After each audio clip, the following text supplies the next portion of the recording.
llamaban tierra adentro, la pampa y la cordillera. 13:04, estamos presentando al analista político Aurelio Argañarás con su columna de los sábados, Para y vos que pensás, para Radio Tortuga 92.9, columna que ha titulado Schiaretti, ¿un Milei tierno?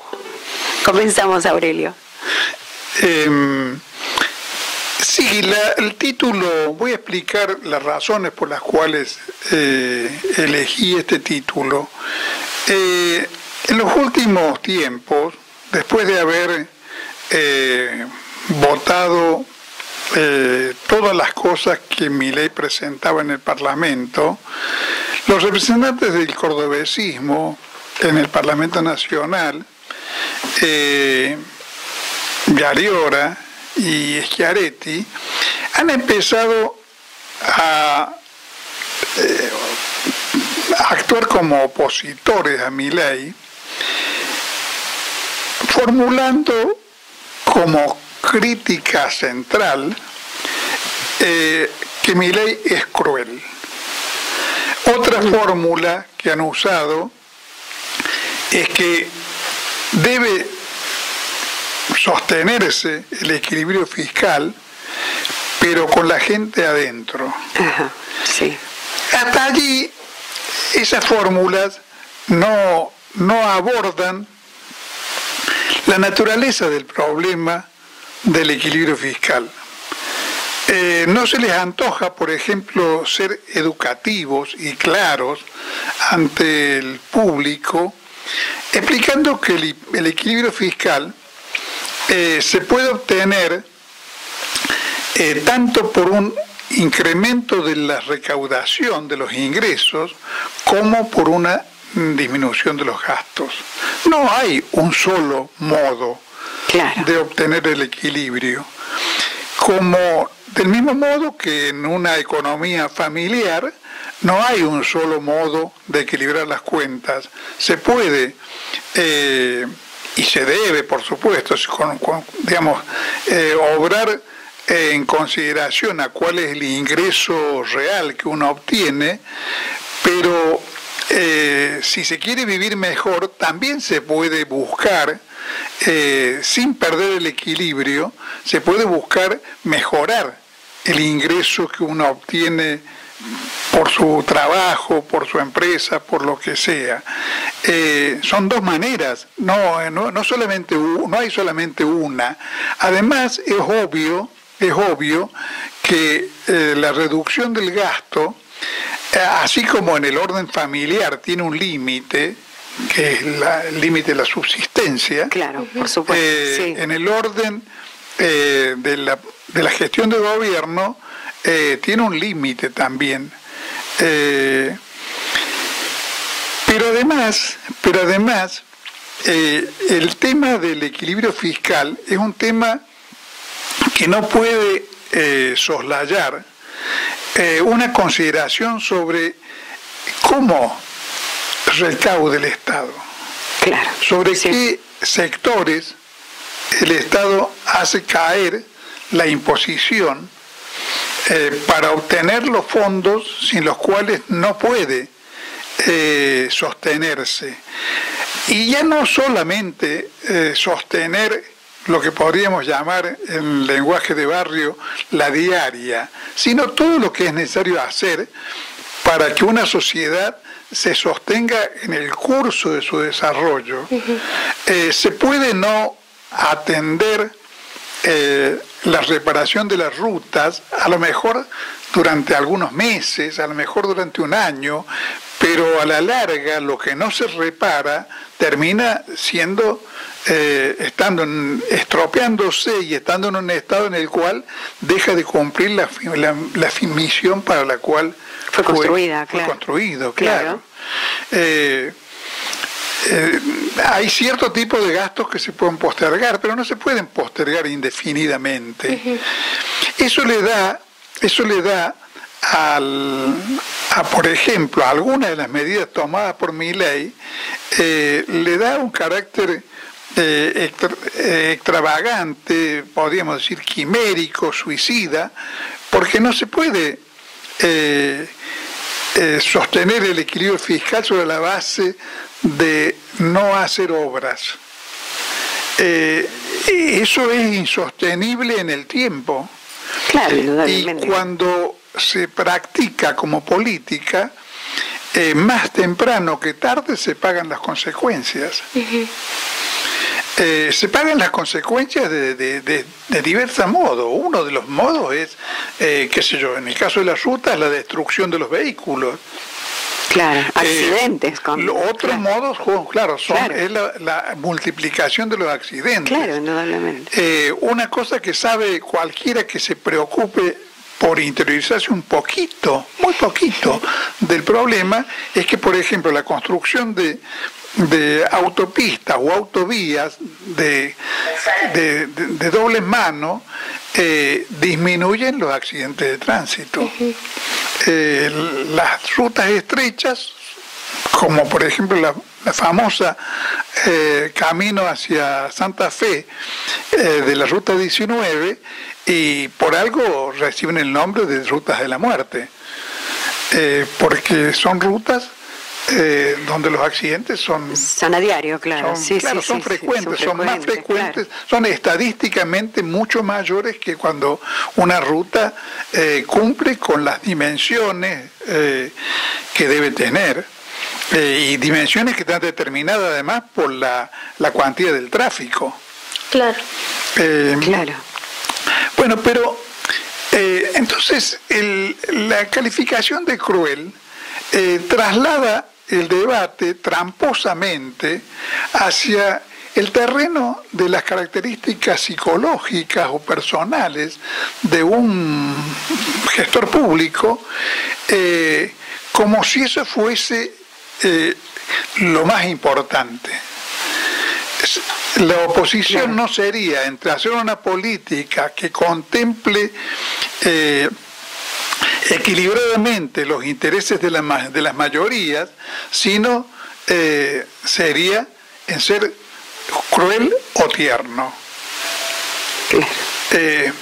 Pero no se puede ser tierno verdaderamente, auténticamente, si no se gobierna poniendo el centro de interés en el interés de las grandes mayorías y el interés general de la patria. Claro. No se puede ser verdaderamente tierno si se vende el país al capital extranjero, que sabemos perfectamente que si no se lo limita a obras que no puede realizar el país o a tareas que el país no ha encarado nunca, como puede haber sido en algún momento, por ejemplo, en la trayectoria de YPF, el trato con empresas que tenían experiencia en el fracking.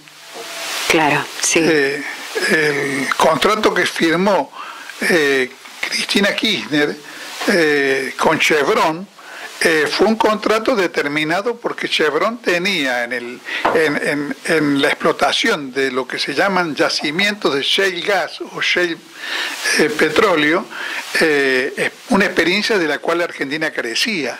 Entonces, para obtener esa experiencia era necesario hacer un contrato con una empresa extranjera, por supuesto, tratando de limitar lo que se concede como beneficios, pero obviamente haciendo concesiones, porque si no, esos capitales no llegan, no vienen. Claro. Pero, digamos, las concesiones que se hacen tienen que estar subordinadas a un interés genuino, sí. Que en este caso era, en el caso particular, que la Argentina dejara de importar petróleo y gas, claro, gastando sí. en eso dólares que no se tenían. Bien. Claro. Pero en la misma semana, en la semana que pasó, Schiaretti, cuya incursión junto con Yariora y Puyaro a la Sociedad Rural de Río Cuarto a presentar allí el rostro de Provincias Unidas, ya de por sí es una elección. Sí. Es una elección simbólica de cuál es el público al cual Provincias Unidas y Schiaretti en particular está privilegiando. La sociedad rural. Los productores agropecuarios reunidos en la mesa de enlace en defensa de sus intereses particulares que en muchos sentidos son contradictorios con el interés nacional. Pero para rematarla, sí, en la semana que pasó, Schiaretti declara que se propone impulsar la derogación completa de las retenciones en el curso de 2 años, de las retenciones de las exportaciones agropecuarias, la eliminación de ingresos brutos y la eliminación del impuesto al cheque. Esa sería la vía que él aplicaría. Esas serían medidas que él sostendría. Claro. Sí, sí.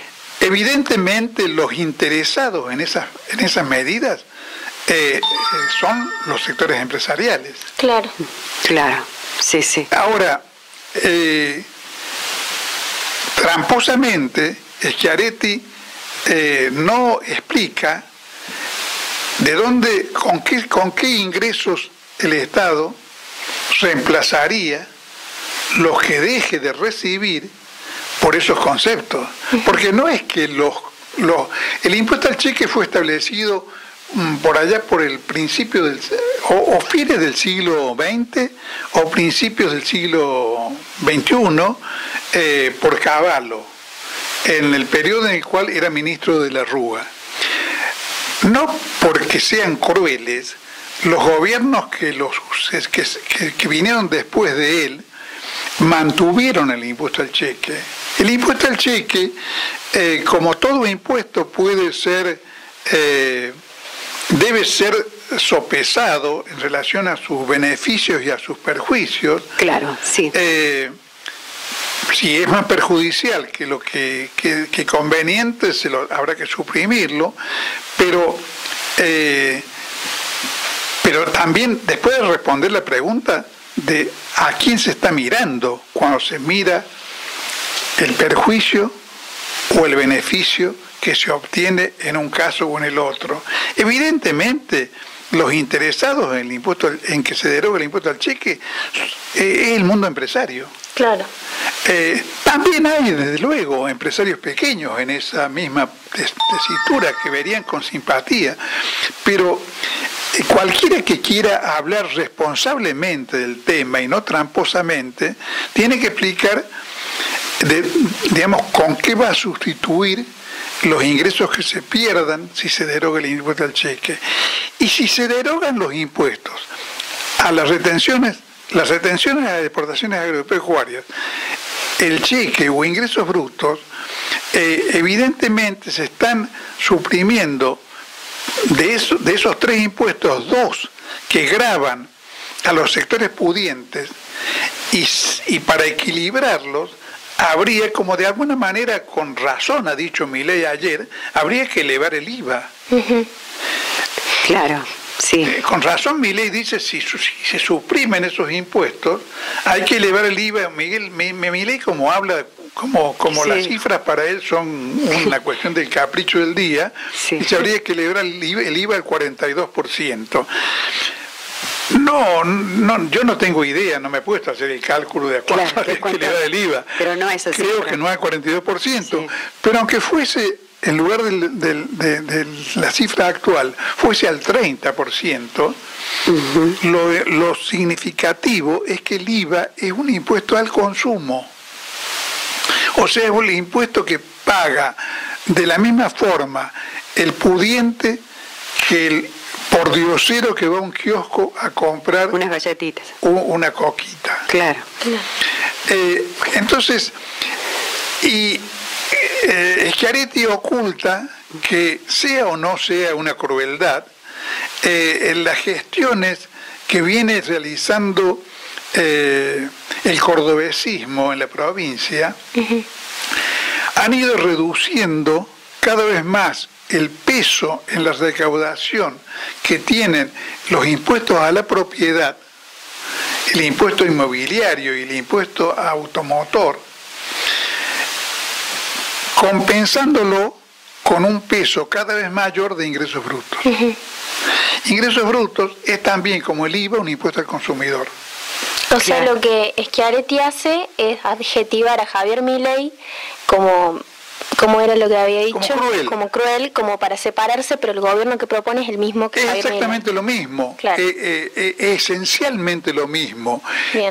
Una persona como Schiaretti, que es un político con más cintura que Milei, más flexible, seguramente no cometería un error tan grueso como el de desproveer a los discapacitados, porque como es más inteligente que Milei, sabe que esa medida va a generar un rechazo social que le resulta que le va a hacer pagar un precio, como se lo está haciendo pagar a Milei.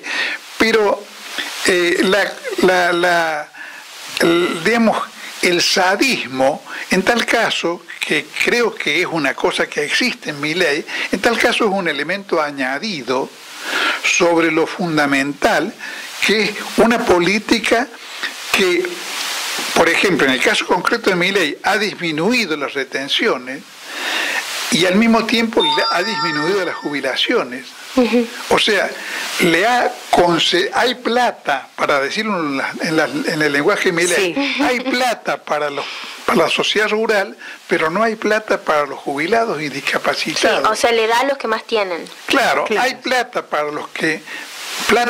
para que aumenten las tarifas en términos descomunales, las distribuidoras de gas, los proveedores de electricidad del país, las empresas energéticas, para que suban los combustibles como han subido en todo este periodo, pero no hay plata para que aumenten los salarios, para la jubilación, para las jubilaciones, para las universidades, para la ciencia, para esas cosas no hay plata. Pero yo creo que habría que ser muy caprichoso, arbitrario, para decir que financiar a las universidades es una muestra de crueldad. En tal caso uno puede decir una política suicida y ciega a largo plazo, porque un país sin ciencia y sin educación es un país que indefectiblemente va rumbo hacia una decadencia de todo orden. Pero no es un acto de crueldad, es una elección respecto de para quiénes uno quiere gobernar. Cuando uno exime a las mineras de todo tipo de pagos retenciones, no está siendo cruel, está favoreciendo a determinados intereses. Y en la sociedad, aunque eso Milei pretenda ignorarlo o ocultarlo, y Schiaretti en ese sentido haga exactamente lo mismo, en la sociedad los intereses son contradictorios.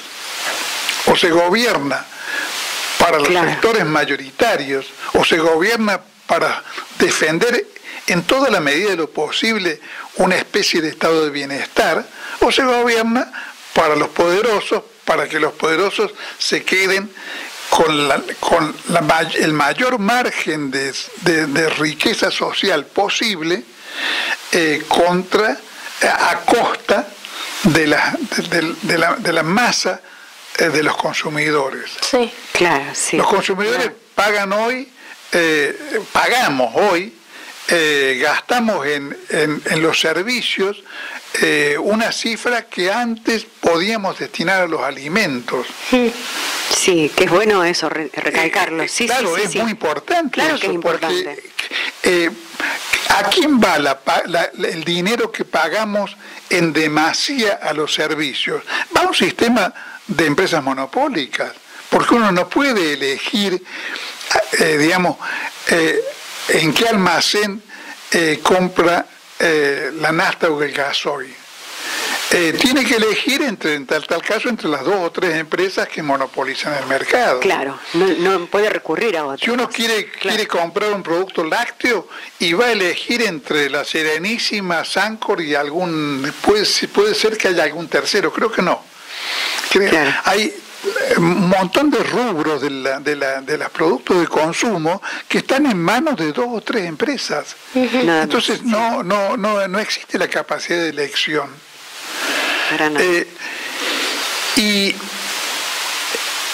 Schiaretti soslaya el problema de que su visión de la realidad es la visión de la misma Fundación Mediterránea, a la cual él rinde culto tanto como Milei, en lugar de tener una visión contrapuesta a la visión elitista y oligárquica y proimperialista que tiene Manuel Tagle, que Manuel Tagle está en la posición que tuvo ahora al recibir a Milei de ayer en Córdoba, está en esa posición neoliberal desde los tiempos de Videla y Martínez de Oz. Nunca ha tenido otra postura. Porque es un liberal absolutamente consecuente, al cual, como a Schiaretti, le importa un pito el interés nacional y los intereses y necesidades de las grandes mayorías. En el mejor de los casos, pueden tratar de que la sábana corta no lo deje al pobrerío demasiado destapado, pero nada más que por consideraciones de tipo electoral, porque los pobres votan, ¿no? Pero su mirada es una mirada oligárquica, proimperialista. Los sectores a los cuales se dirige para ofrecerse, como se está ofreciendo Schiaretti, como un sustituto tierno y civilizado de Milei, son los sectores del poder económico concentrado. Ellos son los que están advirtiendo que Milei está en un tembladeral y conviene ir pensando en un sustituto para que el relevo de Milei no caiga en manos de un político nacional y popular, de un político patriótico, que los ponga en caja y gobierne para las necesidades de la Argentina y de las grandes mayorías. Entonces, creo que eso tiene que ser denunciado, independientemente de que de antemano se puede calcular que Schiaretti no va a hacer en términos generales en el país una mejor elección que la que ya hizo en el 2023. Pero la que hizo en el 2023 no cabe olvidarse de eso, le restó a Massa los votos suficientes como para que no ganara en primera vuelta y tuviéramos el gobierno de Milei. O sea, así como Schiaretti le ayudó a Macri en el 2015 a llegar al poder, llamó a votar por Macri contra Scioli, el Scioli de aquel momento. Así también en el 2023 le ayudó a triunfar a Milei para que no triunfara Massa. Entonces, en realidad hay que reconocer que Schiaretti es coherente, es un menemista absolutamente coherente, y por eso tiene el tupé, ha tenido el tupé de decir que la Natalia de Sota es kirchnerista. Porque todo lo que tenga algo de nacional y popular, todo lo que no sea una política de entrega a los centros financieros internacionales y el establishment local, para Schiaretti es kirchnerista. Entonces, bueno, creo que la función de nuestra columna no puede ignorar ese problema, porque es un problema que emerge como emergen Provincias Unidas, como lo supuestamente nuevo. Sí. Cuando en realidad es más de lo mismo. Con mejores modales. ¿Cómo? Con mejores modales. Claro, con mejores modales, pero es más de lo mismo. Claro. Es seguir, Milei se inspira, según han dicho varias veces, en Menem. No, para él es un ejemplo. Schiaretti no lo dice porque es más vivo, pero en realidad sigue siendo tan menemista como fue en la década del 90. Y eso muestra todos los elementos que constituyen su política. Y eso debe ser esclarecido. Gracias, Aurelio. Hasta el sábado que viene.